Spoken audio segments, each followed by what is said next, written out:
बेटी के नखरे। महक और मोहन के घर काफी सालों बाद एक बेटी होती है। वो उसे देखकर काफी खुश रहते। उस बच्ची की छोटी सी छोटी चीजों का ख्याल रखते। अरे महक बेटा, चाहे लड़का हो या लड़की, इतनी आजादी नहीं देते, बच्चा बिगड़ जाता है। आपको पता ही क्या है सासू माँ, चुप रहिए। हम दोनों कमाते ही क्यों हैं? इन बच्चों के लिए ना। देखिए तो कैसे प्यारे प्यारे पैरों से चल रही है, कितनी प्यारी लग रही है। अब मैं क्या इसके पैर काट कर बेड पर बिठा दूं इसे? अरे मैंने ऐसा तो नहीं कहा। मेरे कहने का मतलब ये था कि बस करो ना माँ, क्या सारा दिन टोका चाकी करती रहती हो। अरे करने दो ना जो कर रही है। दोनों मियाँ बीवी अपने अपने काम में लग जाते हैं और सास मंदिर चली जाती है। लेकिन बेटी सौम्या घर में तेल का डिब्बा लेकर फैला देती है।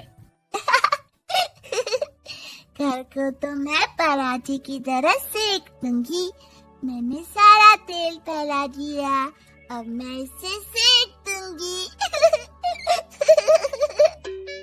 महक कमरे में आती है जहाँ सारे तरफ तेल ही तेल फैला हुआ होता है। अरे मोहन देखो तो, अपनी छोटी सी बच्ची की हरकत, पूरे घर में तेल फैला दिया। मोहन भी आकर हंसने लगता है।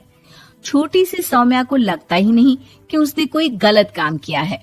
वो भी खुश हो जाती है। अब तो आए दिन वो कोई ना कोई नया नुकसान करती। कभी टूथपेस्ट गिरा देती तो कभी डिटर्जेंट। हालत ये थी कि घर का राशन किसी किसी महीने तो 2 बार भरना पड़ता। रोज ये कोई ना कोई नुकसान करके खड़ी होती है। अरे तो क्या हो गया माँ जी, बच्ची है, बच्चों वाले काम ही करेगी ना। आप बिना पता नहीं क्यों उसी के पीछे पड़ी होती हैं। धीरे धीरे सौम्या बड़ी होती है। एक दिन, माँ देखो दरवाजा खोलो, वो ऑनलाइन मैंने जीन्स मंगवाई थी, वो आई होगी। 3,000 दे देना और पैकेट ले लेना। 3,000? ऐसी कैसी जीन्स है बेटा, ये तो बहुत बड़ा अमाउंट है। माँ फालतू बात थोड़ा कम ही किया करो और जल्दी जाओ, वरना समझ लो खाना नहीं खाऊंगी मैं आज सारा दिन। सास वहीं खड़ी सब देख रही थी, लेकिन अब तो उन्होंने भी बोलना छोड़ दिया था। अब तो आए दिन सौम्या के खर्चे बढ़ते ही जा रहे थे। कभी महंगी ड्रेस तो कभी दोस्तों के साथ पार्टी। पैसे दे दो तो ठीक, ना दो तो घर में कलेश। ये सब तुम्हारे ही कारण हुआ है। देख रही हो कैसी हरकतें हो रही है इसकी। रात के 8 बज गए हैं, लेकिन महारानी जी घर पर है ही नहीं। तभी सौम्या पड़ोस के लड़की के साथ वहाँ आती है। ओके बाय रोहन, कल फिर मिलेंगे, लव यू। ये क्या हरकत है सौम्या, आज तो तुमने हद ही पार कर दी। पापा कब से परेशान है। और ये लड़का कौन है? तभी पास खड़ी सास बोलती है, देखो महक, आज तक मैंने कहा नहीं था, लेकिन मैं आज कहूंगी, क्योंकि ये मेरे घर का मामला है। मैं नहीं चाहती कि मेरे बेटे का खानदान खराब हो या फिर कोई हम लोगों के घर के लिए बात करे। जाओ इसे ऊपर कमरे में छोड़ाओ, इससे कल बात करेंगे। मॉम देखो ना दादी क्या बोल रही है, चुप कराओ ना इनको, जैसे हमेशा करा देती हो। महक को अपनी गलती का एहसास हो रहा था। वो चुपचाप खड़ी होती है। मोहन बेटी को अच्छे से कमरे में सुलाकर माँ के पास आता है। देखो ये लड़का ठीक नहीं है, अब तुम लोग इसकी शादी करवा दो। ससुराल वाले अपने आप देख लेंगे। शादी के बाद जिम्मेदारी पड़ेगी तो सब ठीक हो जाएगा। शादी अभी तो 25 की है ये। तो क्या 50 तक बैठाओगी? नहीं नहीं, ठीक कह रही है माँ, इसके लिए जल्दी से कोई लड़का देखता हूँ। अगले रोज सौम्या खाने के टेबल पर, मैं आप लोगों को बता देती हूँ, मैं रोहन से प्यार करती हूँ और उसी से शादी करूंगी। रोहन? वही ना सक्सेना का लड़का, वो सक्सेना जो पिछले महीने ही जेल से छूट कर आया है। वो जेल नहीं, काम के सिलसिले में अमेरिका गए थे। अच्छा, सक्सेना अमेरिका गया था तो क्या पैसा वैसा कमा कर नहीं आया? ये देख रही है ब्लाउज, उसकी बीवी ने सिला था मेरा। पैसे की कमी का रोना रो रही थी, पति को कोस रही थी कि जुआ खेलते पुलिस ने पकड़ा और लगी लगाई नौकरी भी छूट गई। दादी कुछ भी मत बोलो। मॉम, दादी को चुप कराओ ना। दादी जो बोल रही है ठीक बोल रही है। तेरे पापा ने तुझे देखने के लिए लड़के वालों को कल बुलाया है, समझी?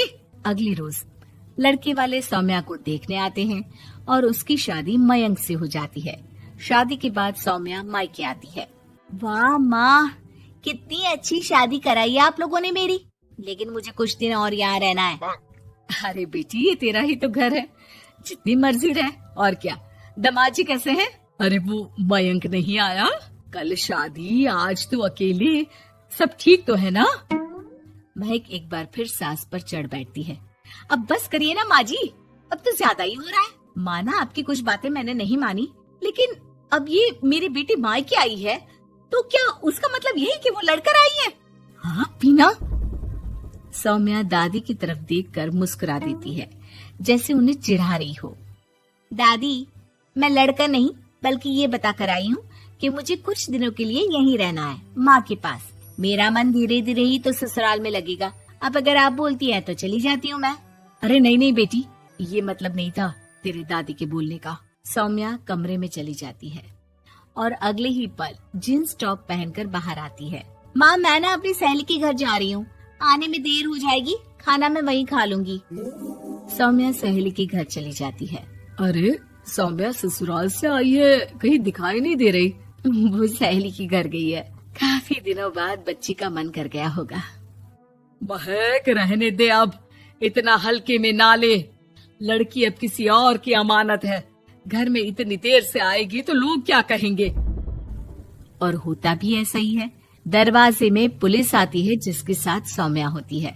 ये आपकी बेटी है? जी जी, लेकिन क्या हो गया? पापा, मैं और रीना घूम रहे थे तो रोहन वहाँ आ गया। उसने मेरे गहने खींचने की कोशिश की, जब मैंने नहीं दिया तो मुझे धक्का मारकर मेरे गहने ले लिए। पापा, मुझे माफ कर दो, मुझे ना मयंक के पास जाना है। आप उसे फोन कर दो, वो मुझे ले जाएगा। दादी, आप ठीक कहती थी, वो अच्छा लड़का नहीं है। कोई बात नहीं बेटा, मयंक का फोन आया था, उसे तेरी याद आ रही थी, लेकिन वो तुझे भी अपनी जिंदगी जीने से नहीं रोकना चाहता था। मैं उसे बोल दूंगी कि वो कल तुझे लेने आ जाए। अगले दिन, चलो सौम्या, मैंने आज रात की फिल्म की टिकट और 5 स्टार होटल में खाने के लिए टेबल बुक कर दी है।